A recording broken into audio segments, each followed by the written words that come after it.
এখন দেখ তান্ত্রিকের আসল খেলা।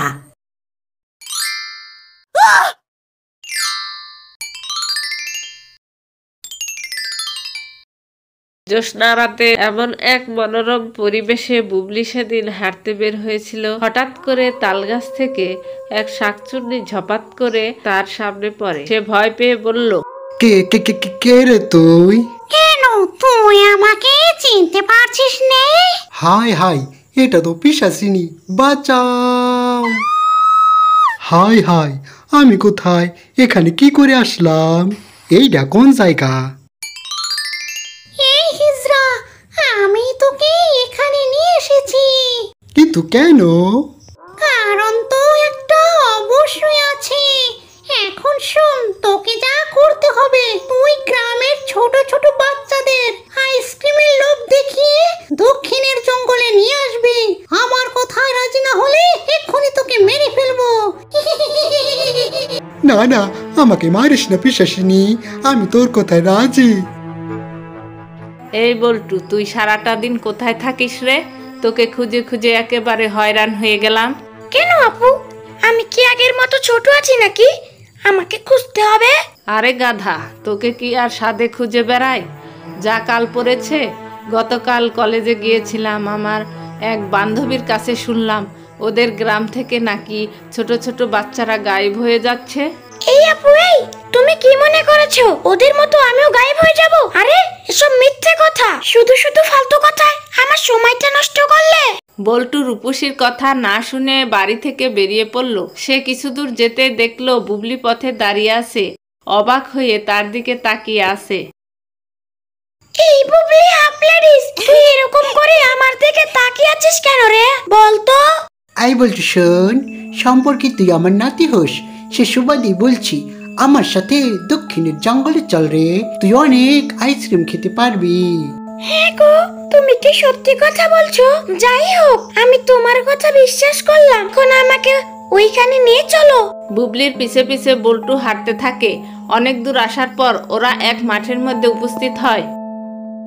এই জঙ্গলের মধ্যে এত বড় মাঠ আছে, এটা তো কেউ জানতো না। তুমি জানলে কি করে গো? আর এখানে আইসক্রিম কোথায়? ওই দেখ, আকাশ দিয়ে উড়ে আসছে আইসক্রিমের দেশ, তুই ওই দেশে গিয়ে ইচ্ছে মতো আইসক্রিম খেতে পারবি রে। বল্টু অবাক হয়ে এই দৃশ্য দেখতে লাগলো। নিমেষের মধ্যেই উড়ে চলা সেই তালপাতার ঘর তার মাথা বরাবর এসে উপস্থিত হয়। বুবলি দাদু, ওই ঘর পর্যন্ত পৌঁছাবো কি করে? একটা সিঁড়ি থাকলে না হয় তত্তর করে উঠে যেতাম।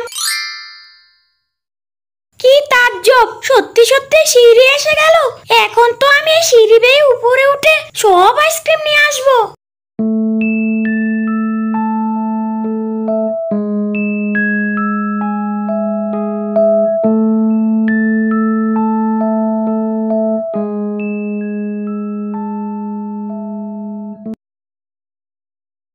কি ব্যাপার, এখানে আইসক্রিম কোথায়?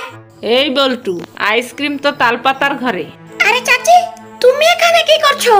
বল্টু, আজ তোর জন্মদিন, তাই তোকে একটা সারপ্রাইজ দেওয়ার জন্য এখানে নিয়ে এসেছি।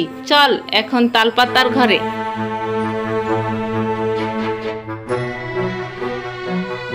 কি রে বল্টু, আইসক্রিম খাবি? খাওয়ার আগে তোর এই প্রিয় চাচির খুব সুন্দর চেহারা দেখে নে রে। এটা হলো আমার খুব ছোট চেহারা, এখন তোকে আইসক্রিম খাওয়াচ্ছি, এই নে। তুই একটা লোভী আর বোকা বল্টু, তোর মতো লোভীরাই আমার মতো ডাইনির ফাঁদে পড়ে।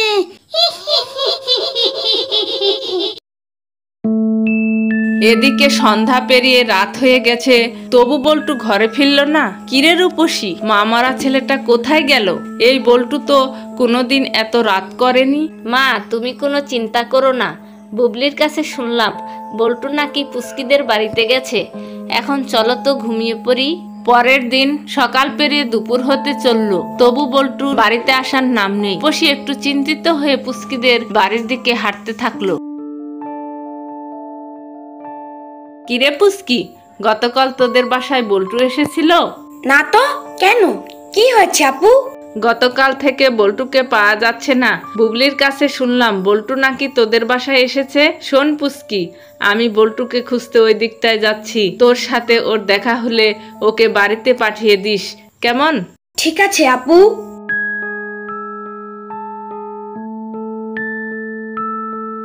বল্টু কোথায় যেতে পারে? একবার বুবলি হিজড়ার কাছে গিয়ে জিজ্ঞাসা করি। দাদু, বল্টু তোমাকে গতকাল কি বলেছিল? বল্টু আমাকে বলল, বুবলি দাদু, আমি পুচকিদের বাড়িতে যাচ্ছি, তুমি রূপসী আপুর কাছে খবরটা দিও। আমি খবরটা রূপসীকে দিয়ে দেই। তাহলে বল্টু কোথায় যেতে পারে? পুচকি, চল তো একটু দক্ষিণের বাগানে ওকে খুঁজে দেখি।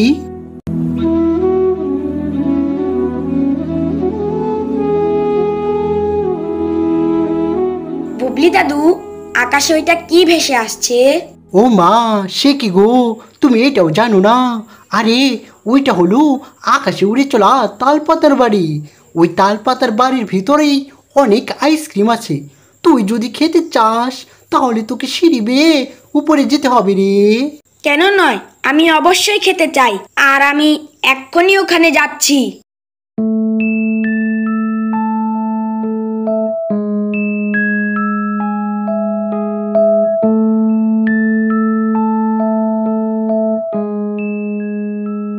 আসো বাবা আসো, তুমি কি খাবে? চকোবার আইসক্রিম না ললিপপ আইসক্রিম? আর আমাকে ভয় পেও না, আমি মুখোশ পরে আছি। এখন আমার সাথে এই তালপাতার ঘরে এসো, এখানে অনেক আইসক্রিম আছে। পুচকি তালপাতার ঘরে ঢুকতেই দেখলো যে বল্টু বন্দি হয়ে আছে। তার মানে তুই সত্যিকারের ডাইনি? তুই বল্টুকে বন্দি করে রেখেছিস, কিন্তু কেন?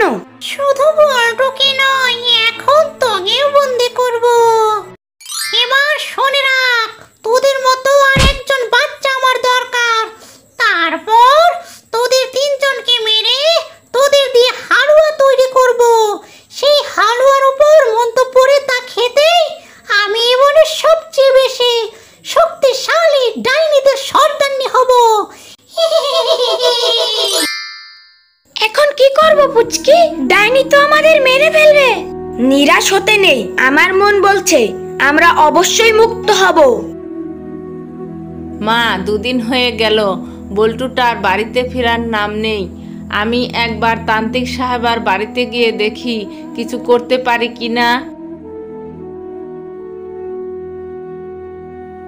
তান্ত্রিক সাহেবা, বল্টুকে তো 2 দিন ধরে খুঁজে পাচ্ছি না, আপনি কিছু একটা করুন। ঠিক আছে, দেখছি।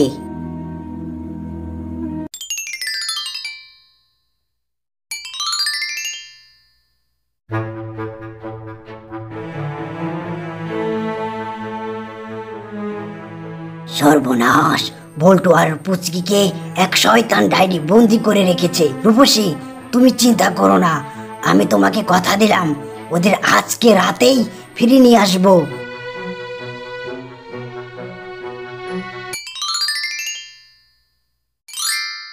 এখন আমি একটা বাচ্চার রূপ ধরি, তারপর ডাইনিকে সাহায্য করব।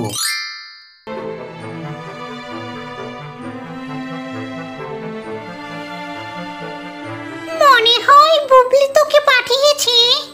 আমার সাথে আয় সোনা, তালপাতার ঘরে তোকে অনেক আইসক্রিম দেব।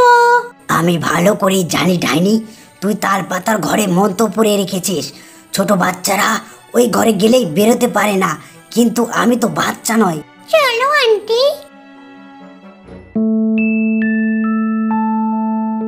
এই বানরের বাচ্চা, এখন তোকে ওদের মতো বন্দি করব।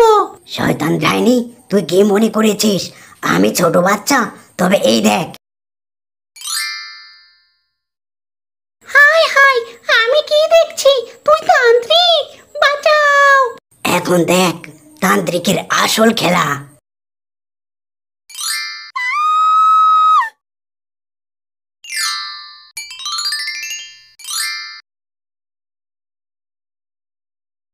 এখন শোন তোরা, লোভে পাপ আর পাপে মৃত্যু।